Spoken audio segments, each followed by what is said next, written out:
Chennai December 23 நெல்லையில் வாலிபர் கொலை சம்பவம் எதிரொலி. அது பாருங்க, அதாவது டிஜிபி என்ன, ஆமாம், நெல்லையில் வாலிபர் கொலை சம்பவம் எதிரொலி. தமிழ்நாடு முழுவதும் கோர்ட்டுகளில் துப்பாக்கி போலீஸ் பாதுகாப்பு, டிஜிபி உத்தரவு.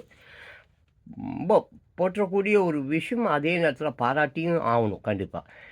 ஏன்னா இப்போ பார்த்தீங்கன்னாக்க, ஆமாம், எங்கேயுமே மக்களுக்கு பாதுகாப்பு இல்லை. நான் கண்கூட ஏகப்பட்ட விஷயங்களை பார்த்துருக்கேன். 1 2 இல்லை. பாருங்கள், போலீஸ் அங்கே இருந்திருக்காங்கங்க, வக்கீல் அங்கே இருந்திருக்காங்கங்க. எல்லாருமே வேடிக்கை பார்த்துருக்கிறார்களே தவிர யாரும் தடுக்கவில்லை. ஸோ அதாவது மக்களுடைய ஏகப்பட்டவருடைய கருத்து என்ன இருக்குன்னு சொன்னாக்க, போலீஸ் கையில் எப்படி இப்போ துப்பாக்கியை கொடுத்து பாதுகாப்பு கோர்ட்டில் நிற்க சொல்கிறாங்களோ, அதே மாதிரி மக்களும் இங்கே எல்லாருக்கும் துப்பாக்கி கொடுங்கள் என்று கேட்கும் நிலை வந்து விடுமோ என்ற பயம் இருக்கிறாங்க. நெல்லை மாவட்டம் கீழநத்தம் மேலூர் பகுதியைச் சேர்ந்தவர் மாயாண்டி, வயது 23.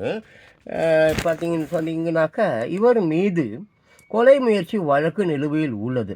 இந்த வழக்கு விசாரணைக்காக கடந்த 20ஆம் தேதி நெல்லை கோர்ட்டுக்கு கூட்டாளிகளுடன் வந்திருந்தார். ஸோ இப்படி அவர் மேலே ஏற்கனவே வழக்கு இருக்குது போல இருக்குது, கொலை முயற்சி வழக்கு இருக்குது போல இருக்குது. கூட்டாளிகளோட கோர்ட்டுக்கு வர்றார். கோர்ட்டு எவ்வளோ பெரிய ஒரு பாதுகாப்பான இடம். கோர்ட்லேயே இப்படி ஒரு சம்பவம்னா, கோர்ட்லேயே இது போலலாம் நடக்கும்னா, பப்ளிக் பிளேஸில் என்னெல்லாம் நடக்காது இன்றைக்கி?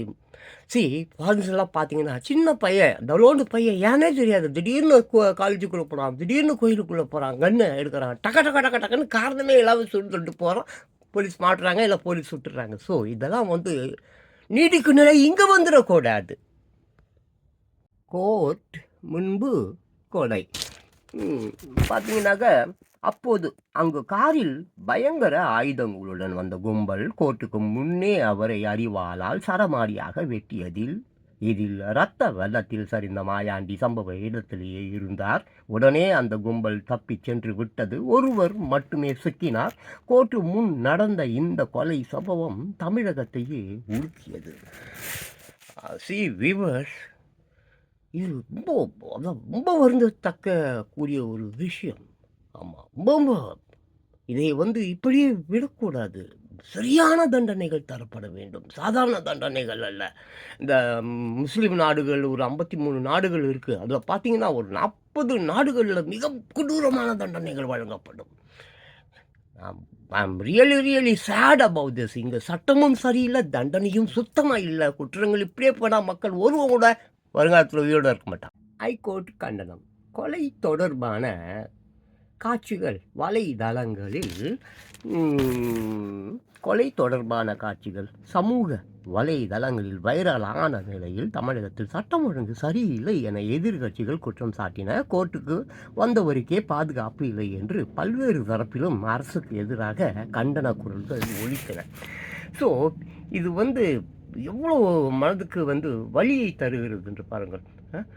ஆமாம், எதிர்கட்சிகள் ஆகட்டும், எதிர்கட்சிகள் ஓகேங்க, அவங்க சும்மா ஒரு விஷயத்தையே பேசுவாங்க. இது ஒரு குற்றவாளி சம்மந்தப்பட்ட ஒரு விஷயம். அவங்க யோகியனோ நல்லவனோ கெட்டவனோ அது முக்கியமே அல்ல. பட் சமூக சிந்தனை, சமூகத்தில் இப்படிப்பட்ட சம்பவங்கள் என்னத்தை தரும்? ஒரு கோர்ட்டு முன்னாடியே நம்ம கொலை செய்யணும்டா அப்படின்ற ஒரு அகம்பாவத்தையும் வெறியையும் ரவுடிகளுக்கு என்ன பண்ணிட்டோம், உணர்த்தி விடும். இது சமூக சீர்கேடு. மேலும் இந்த கொலை தொடர்பாக சென்னை ஹைகோர்ட்டு நீதிபதிகள்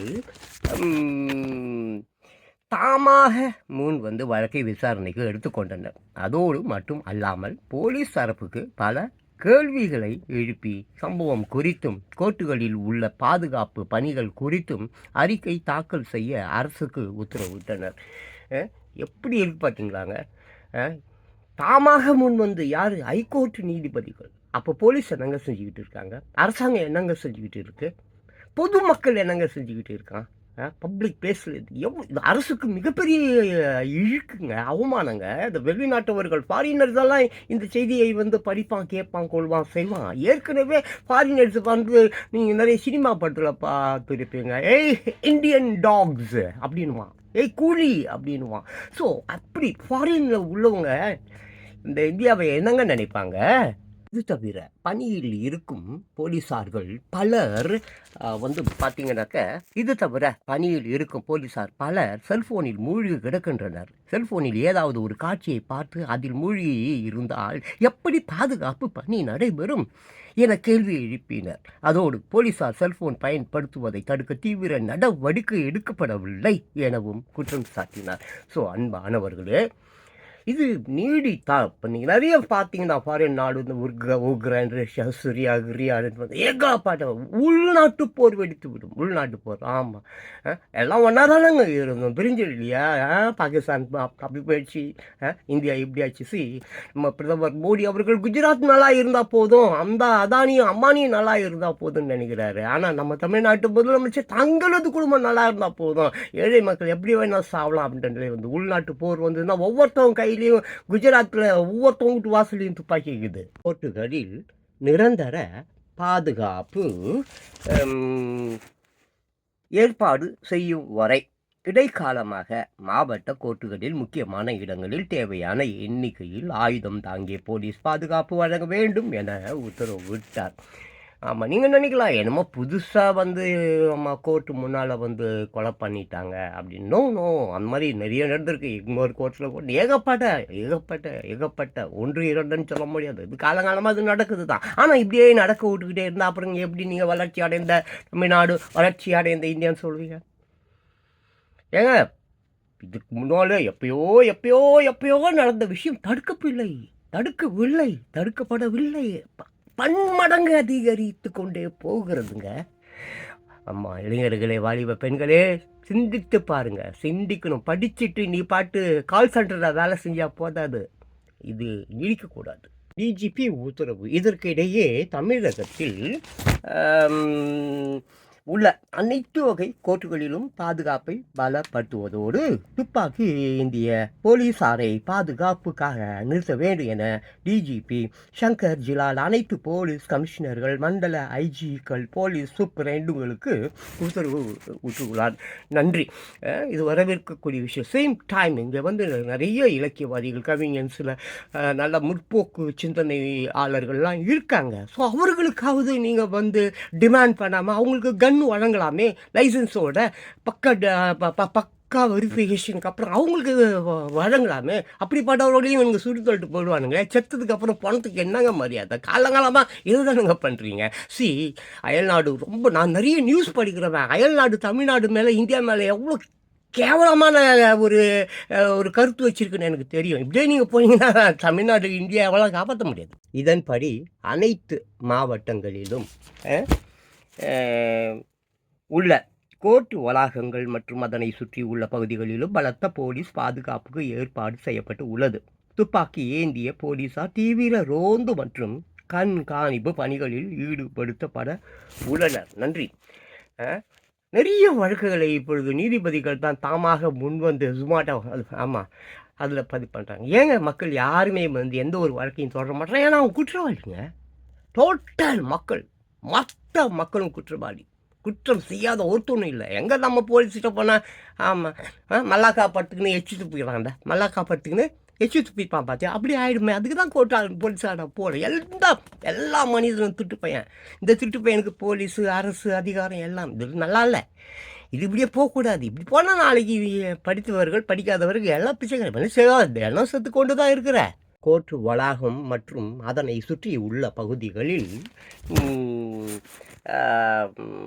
வழக்கு விசாரணைக்கு தொடர்பு இல்லாதவர்கள் நடமாடுகிறார்களா என்பதை உன்னிப்பாக கண்காணிக்கவும் பாதுகாப்பு பணியில் ஈடுபட்டுள்ள போலீசாருக்கு அறிவுறுத்தப்பட்டு உள்ளது. சந்தேகப்படும் வகையில் யாரும் பிடிபட்டால் அவர்களிடம் உடனடியாக விசாரணை நடத்தவும் உத்தரவிடப்பட்டு உள்ளது. நல்ல விஷயந்தான், ஆனால் நல்லா கவனிக்க வேண்டும். இப்பொழுது இவர்களிடம் கன்று கொட்டுறதுனால இவங்க அப்படியே பிடிச்சிடுவாங்கன்னு என்ன உத்தரவாதம் இருக்குது? ஏங்க, அச்சம் என்பது இல்லையே, உச்சி மீது வாழ்ந்து விழுகின்ற போதிலும் அச்சம் என்பதிலேயே நான் பாரதி அந்த கண்ணாங்க வச்சிருந்தான் பாரதி.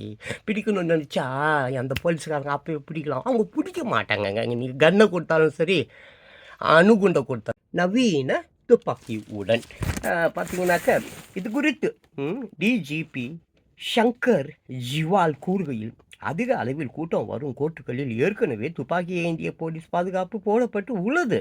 தற்போது கூடுதலாக சப் இன்ஸ்பெக்டர் அந்தஸ்தில் உள்ள ஒருவர் உள்பட 2 பேர் எஸ்எல்ஆர் போன்ற நவீன துப்பாக்கியுடன் பாதுகாப்பு பணியில் ஈடுபட உத்தரவிடப்பட்டு உள்ளது என்றார். வரவேற்பு, நன்றி. இது தயவு செஞ்சு இதை கொஞ்சம் சின்சியராக செயல்பாட்டுக்குள் கொண்டு வாருங்கள். ஏன்னா எல்லாமே போலித்தனமாக இருக்கிற இந்த உலகத்தில் ஏழை மக்கள் பாவம். அந்த ஏழை மக்கள் ஏதோ கஷ்டப்பட்டு குருவி சக்கர மாதிரி சேர்த்து பிள்ளைங்களை படிக்க வச்சு ஏதோ பொழப்பு நடத்தலான்னு பார்க்குறான். அவங்க வயிற்றில் மண்ணை போடாதீங்க அரசாங்கமே. தயவு செஞ்சு கொஞ்சம் ஏதாவது பண்ணுங்கள், ஏதாவது செய்யுங்க. டேய் பிள்ளைங்களா, டேய் பிள்ளைங்க நாளைக்கு உன் பேர பிள்ளைங்களாம் என்ன கதி ஆகப்போது தெரியலடா. கொஞ்சம் உஷாராக செயல்படுங்கடா டேய். அன்பானவர்களே, ஆமாம் ஆமாம், அன்பான அம்பேத்கர் அவர்கள், த கிரேட் மேன் அம்பேத்கர். அவர் வாழ்க்கை சரித்திரத்தில் ஒரு சம்பவத்தை சொல்கிறேன். ஆமாம், நேரு அவர்களும் காந்தி அவர்களும் சந்தித்துக் கொள்கிறார்கள். விடுதலை கிடைத்த அந்த காலகட்டம் 1947, 48 அந்த மாதிரி டைமில். ஸோ அப்போ காந்திக்கும் அம்பேத்கருக்கும் கருத்து வேறுபாடு இருக்கும். அது பற்றி நான் பேச வரல. அப்போ காந்தி நேருகிட்ட சொல்கிறாரு, சட்டங்கள் புதிய சட்டங்கள் சிலது சேர்க்கப்பட வேண்டும். ஏன்னா அப்போ பிரிட்டிஷ் ஆட்சி தானே, அந்த சட்டம் அப்படி இருக்குது. கூடுதலாக கொஞ்சம் சட்டங்கள் ஏற்ற வேண்டும். அதுக்கு நம்ம அம்பேத்கர் செமையாக இருப்பாரே அப்படின்னு சொல்கிறாரு. யார்? காந்தி நேருகிட்ட சொல்கிறாரு. நேரு எஸ் கரெக்ட், உண்மைதான். அப்போ ஒரு 7 பேர் கொண்டு ஒரு கமிட்டி மாதிரி பண்ணி அவங்க சட்டங்கள் எல்லாம் பண்ணணும். அந்த 7 பேர் எதாவது லீவில் போயிடுறாங்க. அம்பேத்கர் ஒண்டியை உட்காந்து ஏகப்பட்ட விஷயம், புதிதாக சில சட்டங்கள். இதை பற்றி மறுபடியும் பேச அடுத்த வீடியோ கொஞ்சம் பாருங்கள். அன்பானவர்களே, சென்ற வீடியோவின் தொடர்ச்சி அம்பேத்கர் பட்ட இன்னல்கள் போல இந்த உலகில் யாரும் இயேசுநாதர் கூட பட்டிருக்க மாட்டார். ஆமாம், அவர் கூட ஒரு 3 மணி நேரம் சிலுவையில் ரொம்ப வேதனைப்பட்டார் என்று நான் படித்திருக்கிறேன். ஆனால் மகர் வம்சத்தை சேர்ந்தவர். அந்த மகன் அவர் பிறந்த ஊர் பெயர் அது பீமாராவ் அம்பேத்கர் நினைக்கிறேன். சின்ன சின்ன தவறுகளை நான் மன்னிச்சிடுங்க, எப்போயோ படிச்சது தானே. ஸோ அந்த தீண்டாமைக்காக தன்னை உயிரை பல முறைகள் பணயம் வைத்தவர். காந்தி அவர்கள் விடுதலைக்காக போகிறார், அது வேற இது வேற.